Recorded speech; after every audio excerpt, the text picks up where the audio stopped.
tearing a fence down without understanding what its utility is and why it was put there in the first place and what problems it was trying to solve feels so terribly foolish to me.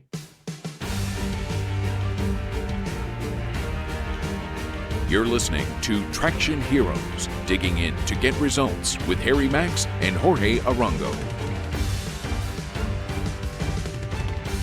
Hey, Harry, it's good to see you. Hey, it's great to see you again, Jorge. Thanks for making time today. Well, I'm always grateful for the time that I get to spend with you. What have you been up to since we last talked?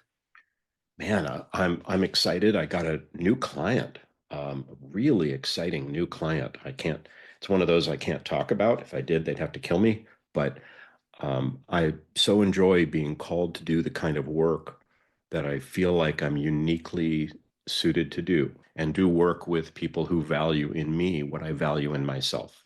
Really utilizing the diagnostic skills, utilizing my product design, information, architecture background, and also being a real hands-on product leader. And so bringing all of that to kind of a coaching and consulting relationship in a company that I respect with a leader that I admire is just brings me a lot of joy. What about yourself? I've just wrapped a big project that's kept me busy for the first few weeks of the year, and I'm working on a product actually that hopefully brings to bear some of the things that I've been writing about with regards to information architecture and artificial intelligence, which is consuming so many people's thinking these days, right? Yeah, no doubt. Excellent. Well, good luck on that. Let me know if there's anything I can do to help. Well, I'll let you know when the time is right. Excellent. Did you happen to bring something to share today? I know we've been going back and forth on this. Yeah, I have a reading that I wanted to share with you. And before I read this, I'll preface it by saying that this is from the early 20th century. So some of the language might sound odd. I'll just say that. Okay. But I think it's very relevant. So here goes. Okay. In the matter of reforming things, as distinct from deforming them, there is one plain and simple principle, a principle which will probably be called a paradox. There exists in such a case a certain institution or law, let us say for the sake of simplicity, a fence or gate erected across a road. The more modern type of reformer goes gaily up to it and says, I don't see the use of this. Let us clear it away. To which the more intelligent type of reformer will do well to answer, if you don't see the use of it, I certainly won't let you clear it away. Go away and think. Then, when you can come back and tell me that you do see the use of it, I may allow you to destroy it. This paradox rests on the most elementary common sense. The gate or fence did not grow there. It was not set up by somnambulists who built it in their sleep. It is highly improbable that it was put there by escaped lunatics who were for some reason loose in the street. Some person had some reason for thinking it would be a good thing for somebody. And until we know what the reason was, we really cannot judge whether the reason was reasonable. It is extremely probable that we have overlooked some whole aspect of the question. If something set up by human beings like ourselves seems to be entirely meaningless and mysterious. There are reformers who get over this difficulty by assuming that all their fathers were fools, but if that be so, we can only say that folly appears to be a hereditary disease. Oh, man. Oh, man. I mean, talk about striking a nerve. I cannot guess where that came from, but boy, does it remind me of, you recommended a book to me a while back called Seeing Like a State. And I'm pretty sure that's not from that book, but boy, oh boy, talk about similar themes. Well, I'll tell you what the book is for the sake of folks who might want to follow this up. So this is G.K. Chesterton, and it's a book called The Thing. It's a book of essays about Chesterton's religion. But this is, I think, the most famous part of it, which is where the idea of Chesterton's fence comes from, which is, I think, an important concept, especially nowadays. Well, this is new to me, I have to say, and I'm delighted and always a little embarrassed when something that I should probably know I don't know and haven't encountered. I mean, too many thoughts came to mind, starting with the book I mentioned a minute ago about not understanding why things are the way they are, and and not looking for the utility and history behind things, and not understanding that things don't just grow there. Mostly, you know, everything gets designed and built pretty much. I mean, maybe the tree just grows there, but even that's probably second growth or third growth.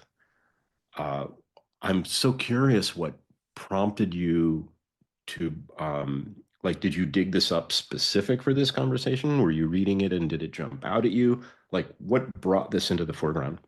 I became aware of the idea of Chesterton's fence because of my interest in systems thinking.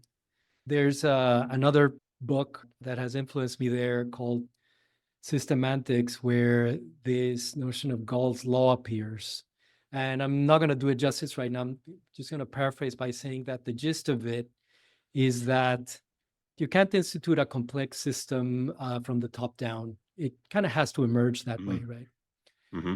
And whenever I see someone stepping into a position of leadership and taking the approach that things that their predecessors built are to be scrapped so that they can start over, I get a little nervous because I feel like there's a violation of Gall's law happening. And studying Gall's law led me to this notion of Chesterton's fence, because this passage that I read articulates why it's so dangerous to do that, right? To just say, let's do away with the old and in with the new, and we're just going to do things over. We're going to do it over. Yeah, as if we're so much wiser, and we're not.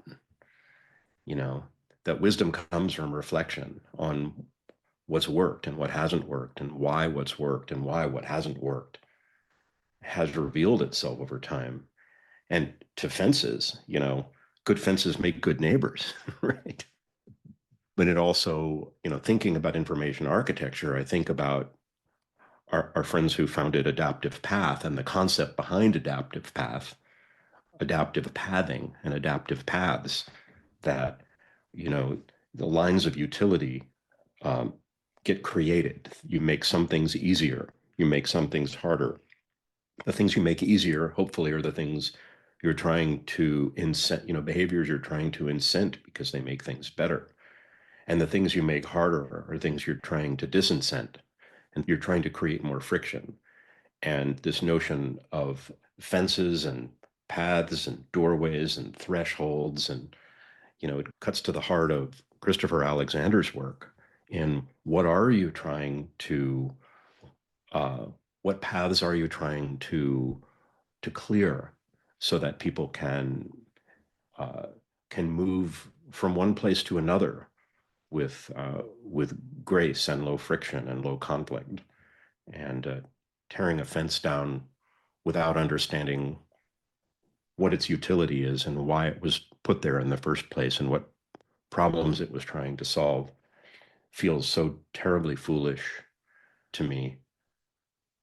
I mean, it points directly to the concept that I've been talking about with many, many people for a long time, of stupidity, which is deceiving oneself while trying to achieve outcomes that are the opposite of what your behavior is likely to lead to. Wow, can you repeat that? That feels like one that bears listening to again. Sure. let me back up because I'm not going to repeat it perfectly, but I'll tell you where it came from. I worked for a lot of really great people in my career. I'm incredibly fortunate, and then I worked for somebody who wasn't so great. I'm not going to mention who that was or what company it was, but I became fascinated with the concept of stupidity. And I wanted to write a book about it. And in fact, ultimately, that's where the book on prioritization came from. But the idea was that there's no such thing as a stupid person in this worldview, and that stupidity is actually a result of a series of actions that lead to an outcome that's the opposite of what you say you want under conditions of self deception. And so, if it's not self deception, it's either a calculated risk, or it's an error in judgment, or it's um, gambling, or it's addiction, or any number of things. But in situations where you're willfully ignorant or actively deceiving yourself and saying you want one thing and pursuing a set of actions and decisions and behaviors and conversations that are likely to lead to the opposite of what you say you want, and in all probability going to harm other people and harm yourself potentially without any real gain, you cut right to the heart of what I think stupidity is. The word stupidity sounds a little judgy. It's totally judgy. I like the word unskillfulness because it speaks to a similar idea, but your face leads me to believe that you're not convinced. I'm not at all convinced, because, and I think the reason for that, and I don't want to get all high horsey about this because I'm my own best student of stupidity. Let me tell you, and I think that's partly why I got so interested in it. Is I'm trying to take the negative valence or the pejorative out of the term, and it's not possible, right? I mean, you hear the term stupidity, and you immediately think of all the negatives, and that's sort of unavoidable, and it's partly why I've never really pushed this idea as hard as I'm probably sounds like I'm pushing it right here, right now, uh, because unskillfulness doesn't necessitate self-deception being an active contributor to the outcome. That makes sense. It sounds like the judginess is called for in some ways. To try to be pragmatic about this, the idea of Chesterton's fence is kind of a nice mnemonic to remember this, that you might not have all the facts, right? Like when you're in a position to do something about something, right? Like I don't know, you're a new leader, you're brought in to manage a team that necessitates change. So that's the first thing, right? Like there's change that needs to happen somehow, either because it does need to happen or because the leader has deemed it necessary. I think that the first thing is some degree of humility in Totally. understanding that you don't have perfect understanding, and that your first job should be to get as clear a read of the situation as possible. Mm-hmm. And of course, that might not be possible under all circumstances. Sometimes you're dealing with a situation that needs quick action, right? And you don't have time to do the research. You don't have time to develop nuanced understanding. But particularly for irreversible changes, it behooves you to be a little humble and to acknowledge that you don't have all the answers right off the bat. Yeah, I think ignorance is defensible. I think willful ignorance is not defensible.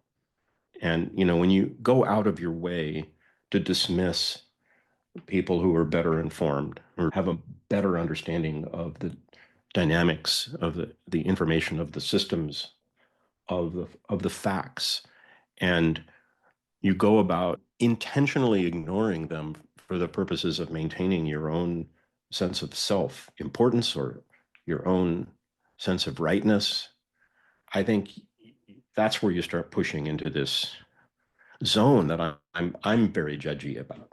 And the fact that I'm judgy about it starts to call into question my humility, because I find it hard to be humble when I see that stuff going on. It makes me angry. It makes me frustrated. It makes me irritated. One of my instructors many years ago used to say, if you want to figure out where you're an artist, look at what disgusts you. And so perhaps it's my interest in design and my interest in information architecture, my interest in building useful things that allows me to make a lot of fine distinctions when it comes to looking at the facts and doing the best job I can to interpret what is and is not there, and synthesizing that into some sensible understanding before committing to and promoting decisions and actions that are likely to have, as you said a minute ago, irreversible and potentially catastrophic results. Another point that came to mind when I was thinking about this in preparation for this conversation was, I think, implied in what you said when bringing in adaptive path into the conversation, the notion of paths. If you think about paths and fences, the role of the one is connecting, the role of the other is dividing. They're both structural elements, right? Mm-hmm. And systems, organizations, teams, products, what have you, systems have structures. Long-running systems have structures that have emerged over time. And there is knowledge that is explicitly articulated about those systems. But then there's also knowledge that is implicit in the structures of the system that has not been captured anywhere. And part of the humility that someone has to have when facing these kinds of challenges is knowing that while you might not understand the reason for the structures are there for reasons. Now, it might be that those reasons are not valid, right? Or not valid anymore. They might have been valid when they were put in place. And one of the tough calls that you have to make as an agent of change is developing the criteria that, maybe taste is not the right word to use in this context, but developing the means to tell which structural elements are there and no longer serving the functions that they were put into place for, or perhaps they're serving those functions, but those functions are no longer relevant.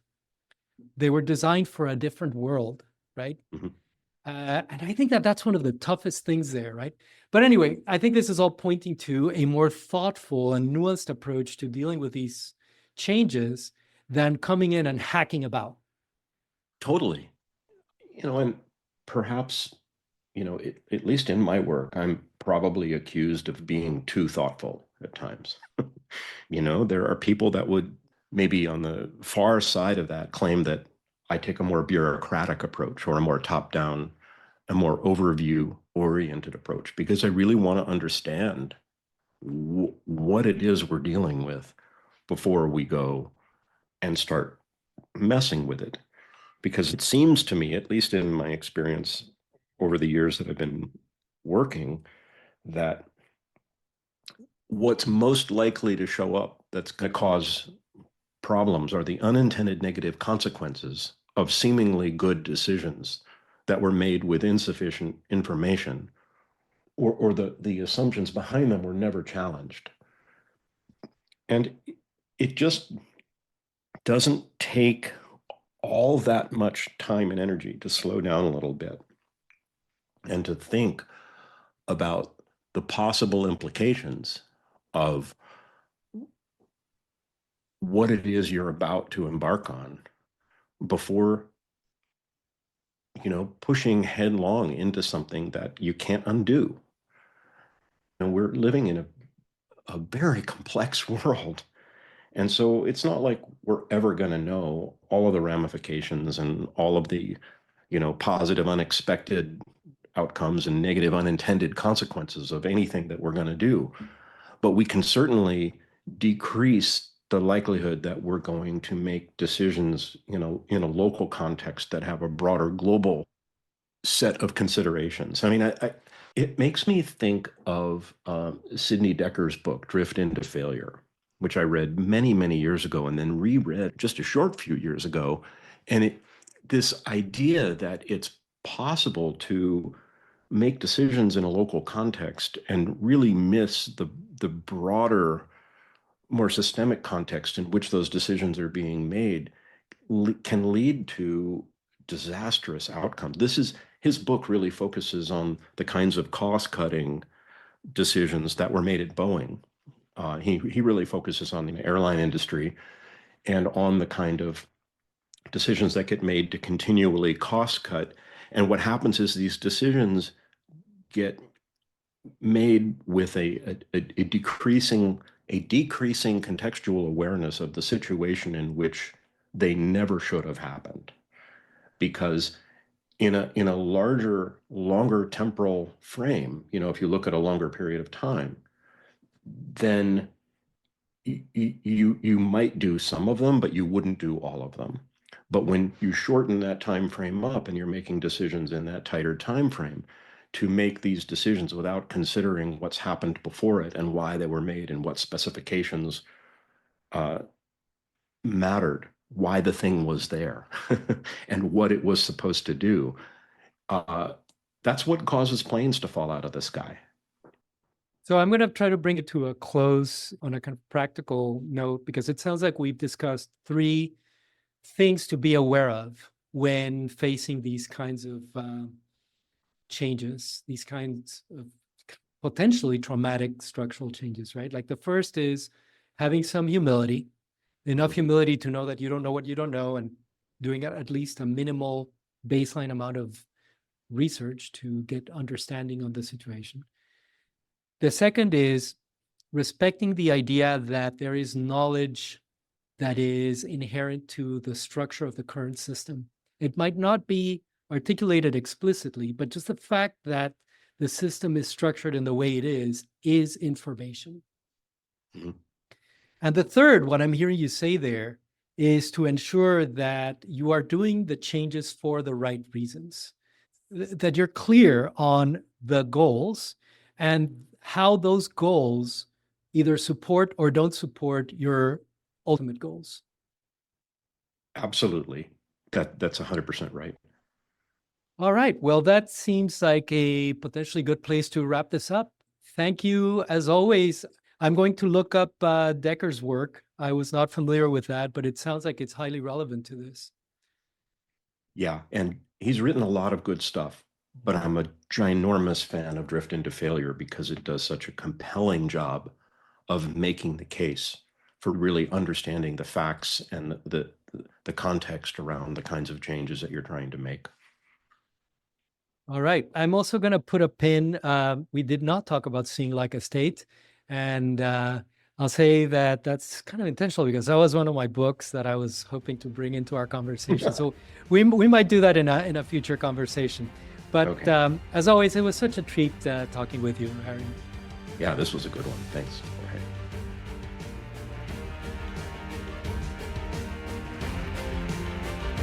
Thank you for listening to Traction Heroes with Harry Max and Jorge Arango.